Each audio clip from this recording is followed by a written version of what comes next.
1981-yilda François Mitterrand prezident bo'lgach, Fransiya Misrdan Fir'avnning mumiyolangan jasadini tadqiq qilishni iltimos qildi.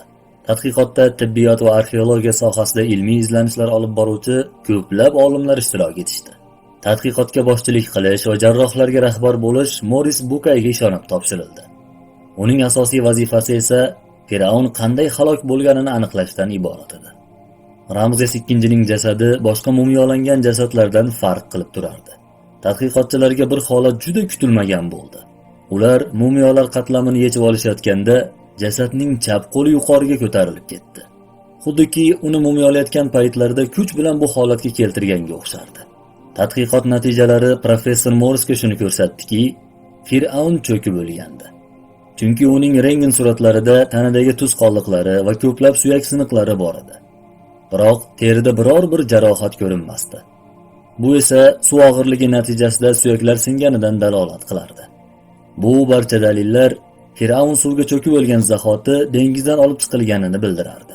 Professor Morris tadqiqotni o'tkazib bo'lgach, gazetalarning sarlavhalari nimalar deb jar solishini tasavvur qilib turgan bir paytda, ulardan biri "Shoshilmang, Monsieur Morris. Musulmonlar 14 asr oldin Fir'avnni cho'kib o'lganini bilishardi" dedi. Professor bu so'zlarga mutlaqo beparvolik bilan qaradi. Chunki u o'ta zamonaviy tibbiy apparatlar va tadqiqot texnikalarsiz buni aytishning imkoni yo'qligiga qattiq ishonardi. Shunga qaramay, bu so'zlar Moris Bukayning xayoliga qattiq o'rnashib qoldi.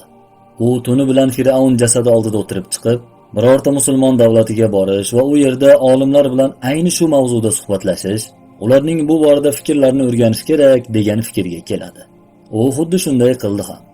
Bir kishi unga Qur'oni Karimni ochib, Allohning quyidagi oyatlarini o'qib bermaguncha, u bunga ishonmagandi.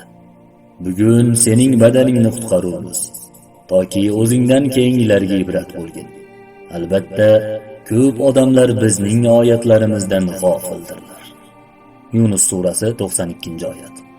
Bu so'zlar professor Moris Bukayni nihoyatda taajjubga soldi va o'rnidan turib yig'lab shunday dedi: "Men islomga kirdim va Qur'onga iymon keltirdim", deya islom dinini qabul qilib musulmon bo'ldi.